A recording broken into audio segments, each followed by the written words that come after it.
കോഴിക്കോട് പള്ളിയിലേക്ക്, കുറ്റിച്ചിറ പള്ളിയിലേക്ക് അദ്ദേഹത്തിന്റെ ദർസ് നീങ്ങുകയാണ്.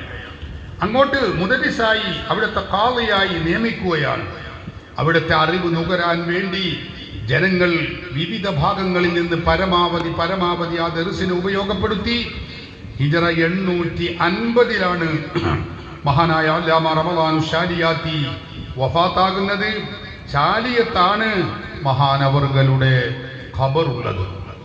അവർ വൈജ്ഞാനികമായ വിപ്ലവങ്ങൾ നടത്തിയെന്ന് മാത്രമല്ല, കോഴിക്കോടിനെ കേന്ദ്രീകരിച്ച് സാമൂഹികമായി ഇടപെടലുകൾ നടത്തിയത് വളരെ പ്രസിദ്ധമാണ്. നമ്മുടെ വിഷയം അതല്ലാത്തത് കൊണ്ട് ഞാൻ ഇപ്പോൾ അതിലേക്ക് കടക്കുന്നില്ല.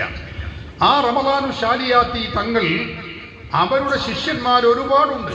ആ ശിഷ്യരിൽ ഒരു പ്രധാന ശിഷ്യൻ തൻ്റെ മകനായ അശ്ശൈഖുൽ ഇമാം അൽ ആലിമുൽ അല്ലാമ അൽ ആരിഫു ബില്ലാഹ് അൽ ബാരിഉ ഫീ ജമീഉൽ ഉലൂമി വൽ ഫുനൂൻ ശൈഖുൽ ഇസ്ലാം ഫി ദിയാരിൽ മലൈബാരിയ മൗലാന അൽ ഖാദി അശ്ശൈഖ് ഫഖറുദ്ദീൻ അബൂബക്കർ ബിനുൽ ഖാദി റമളാൻ അശ്ശാലിയാത്തി റഹിമഹുല്ലാഹ്. മഹാനായ റമളാൻ ശാലിയാത്തിയുടെ മകനായ അശ്ശൈഖുൽ ഇസ്ലാം ഫി ദിയാരിൽ മലൈബാരിയ എന്ന പേരിൽ അറിയപ്പെടുന്ന അൽ ഖാദി അശ്ശൈഖ് ഫഖറുദ്ദീൻ അശ്ശാലിയാത്തി എന്നവർ, അശ്ശൈഖ് ഫഖറുദ്ദീൻ അബൂബക്കർ അശ്ശാലിയാത്തി എന്ന ആ മകൻ മഹാനവറുകൾ വലിയ പണ്ഡിതനായിരുന്നു എന്നാണ്. മലബാറിലെ ശൈഖുൽ ഇസ്ലാം എന്ന പേരിൽ അറിയപ്പെട്ടിരുന്ന മഹാനവറുകൾ തന്റെ പിതാവായ ഖാദി സൈനുദ്ദീൻ റമളാൻ ശാലിയാത്തിയിൽ നിന്ന് ഇൽമു പഠിച്ചു. ആവശ്യമായ അറിവുകളൊക്കെ പഠിച്ച് കൂടുതൽ ഉപരി പഠനത്തിനായി മക്കയിലേക്ക് പോവുകയാണ്. ഹറമൈനിൽ പോയി അവിടെ നിന്ന് പഠിക്കുകയാണ്.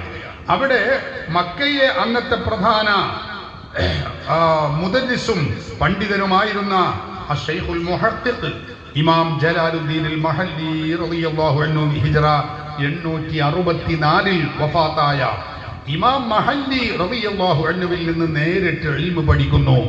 ഒരുപാട് വിജ്ഞാനങ്ങൾ ഷെയ്ഖ് മഹല്ലിയിൽ നിന്ന് ആവോളം ഇൽമു നുകർന്നതിന് ശേഷം ഹജ്ജ് ഉംറ സിയാറത്തൊക്കെ കഴിഞ്ഞ് അശ്ശൈഖ് ഫഖറുദ്ദീൻ അബൂബക്കർ ശാലിയാത്തി എന്ന മഹാപണ്ഡിതൻ കേരളത്തിലേക്ക്, നാട്ടിലേക്ക്, കോഴിക്കോട്ടേക്ക് തിരിച്ചെത്തുകയാണ്.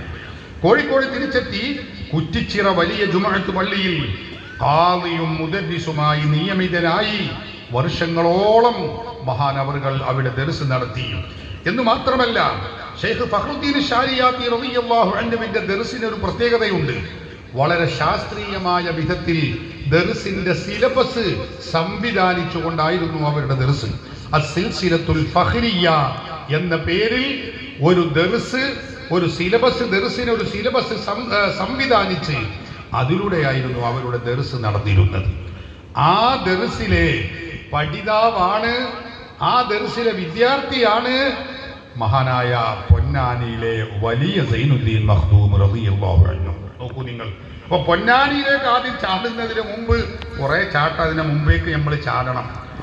ആ കോഴിക്കോട് ഖാദി, ബഹുമാനപ്പെട്ട ഖാദിമാരിൽപ്പെട്ട അല്ലാമ ഫഖറുദ്ദീൻ അബൂബക്കർ ശാലിയാത്തി റളിയല്ലാഹു അൻഹുവിന്റെ ദർസിലെ വിദ്യാർത്ഥിയായി പഠിച്ച് അസ്സിൽസിലത്തുൽ ഫഖ്രിയ്യ എന്ന ആ സിലബസിൽ നിന്ന് പഠനം പൂർത്തിയാക്കിയവരാണ് വലിയ മഖ്ദൂം റളിയല്ലാഹു അൻഹു, ഷെയ്ഖ് സൈനുദ്ദീൻ മഖ്ദൂമുൽ കബീർ. അങ്ങനെയാണ് ഉപരിപഠനത്തിന് അവർ ഹറമിലേക്കും പിന്നെ അവിടെ നിന്ന് മിസ്റിലേക്കും ഒക്കെ പോകുന്നത്. അങ്ങനെ അവിടുന്ന് തിരിച്ചെത്തിയിട്ടാണ് പൊന്നാനിയിൽ ഈ സിൽസിലത്തുൽ ഫഖ്രിയ്യ സിലബസും പിന്നെ മിസ്റിൽ നിന്നും മറ്റുമൊക്കെ കിട്ടിയ ആ വിജ്ഞാനങ്ങളൊക്കെ കൂട്ടി ഈ സിലബസ് ഒന്ന് പരിഷ്കരിപ്പിച്ചാണ് മഹാനായ മഖ്ദൂം തങ്ങൾ പൊന്നാനിയിൽ അവിടുത്തെ ദർസി സമ്പ്രദായം തുടക്കം കുറിക്കുന്നത്. ഞാൻ പറയുന്നത്, അപ്പോ മഹാനായ ഷെയ്ഖ് സൈനുദ്ദീൻ മഖ്ദൂം റളിയല്ലാഹു അൻഹു ഹിജ്റ 928 മഹാനവറുകൾ വഫാത്താവുന്നത്. 871 ജനിച്ച് 928 വഫാത്താകുന്ന മഖ്ദൂം തങ്ങൾ ഈ ദർസിലാണ് പഠിച്ചിരുന്നതെന്ന് ചരിത്രത്തിൽ നിന്ന് നമുക്ക് വായിച്ചെടുക്കാൻ കഴിയും. അപ്പൊ കോഴിക്കോട് ആ കാലത്തുള്ള ദർസ് എന്നത് വിശ്രുതമാണ്, വലിയ ദർസാണ്.